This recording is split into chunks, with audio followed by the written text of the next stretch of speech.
I know that a lot of people tend to describe autism and Asperger's as simply having a mind that works differently from other people and is wired differently.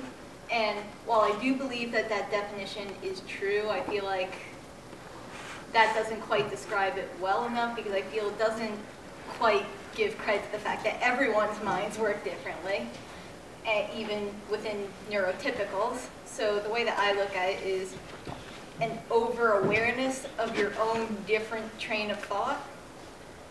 You're so fixated on the way that you're thinking that sometimes things like how you're supposed to present yourself just don't even occur to you.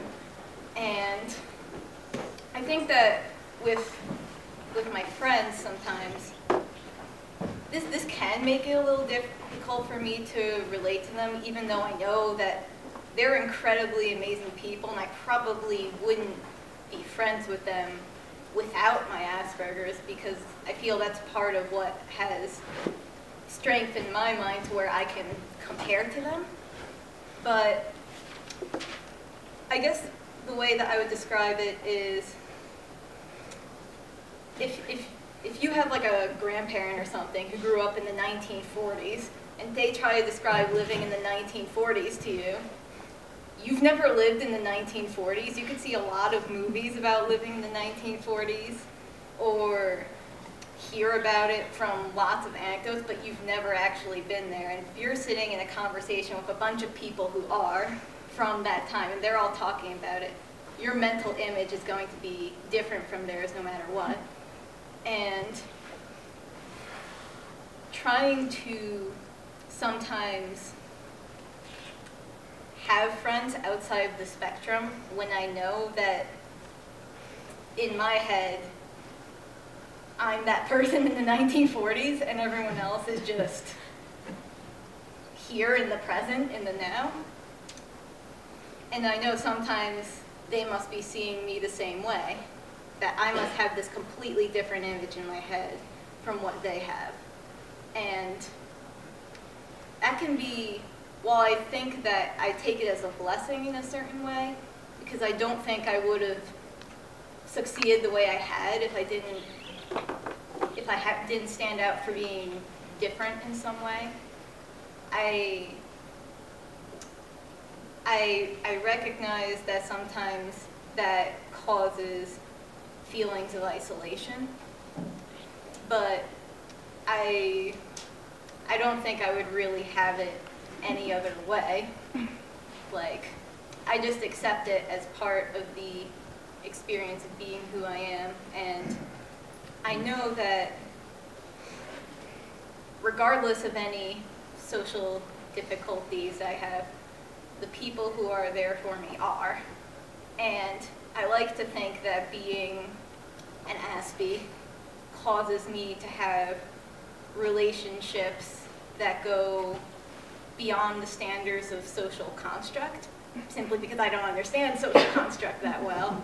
So I like to think that that makes all of my friendships, all of the relationships that I've had, that much more real, because I simply don't have the capacity for a casual, forced acquaintance with somebody. I can't really figure out how to do it sometimes. I don't always understand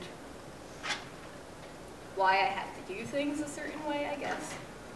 I can't always figure out how to initiate with the conversations and things, but I feel like once I get past that initial hurdle, with initiating, I usually feel like I do well, and I feel like since I feel I can be sort of over genuine, over honest, I guess. I don't know if that's exactly the right way to put it, but that I think that when I really talk to someone, I feel that I can bring that out in them as well. And I take that as a strength of being on the spectrum. And I do believe that just that my intellect I consider myself a talented writer. I think that people who've read my work also think so. My knowledge of my special interests, I don't think any of that would be a thing without Asperger's, and so I would find it, well, I don't think that Asperger's is everything of who I am. I find it hard to imagine what kind of person I would be without it, and I wouldn't really want to imagine that kind of life, for myself at least. So I guess just the last thing that I want to say is just for everyone who's always been there, my friends and my family and everything, thank you for being incredibly patient and for taking all that time to really get to know me, because I know it's definitely been worth it to be close to all of you, and I feel that I've done the same in return.